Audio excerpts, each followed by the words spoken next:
បាទសួស្តីបងប្អូនទាំងអស់គ្នាយើងនៅលើបរិវេណប្រាសាទតែម្ដងបងប្អូននេះ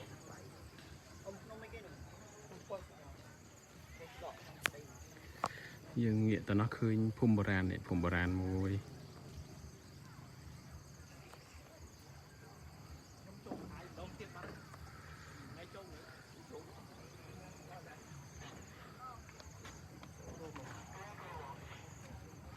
ញ៉ាច់វាដែរខ្ញុំទិញតែមួយអត់តធំតនិចនោះឯងវាមើលសើបតែណាសម្រាប់គ្នាអញចឹងសើបតែថ្ងៃនេះខុសប្លែកដែរត្រួតឡើងមកលើច្រើនមករួមញើសបាទតែមិនយឺទៅ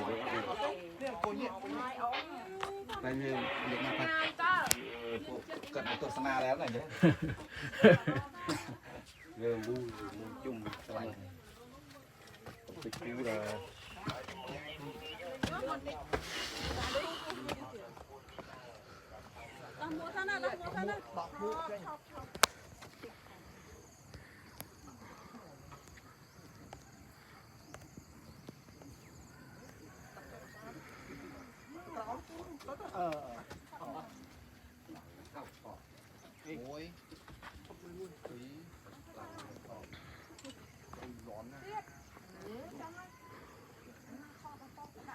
់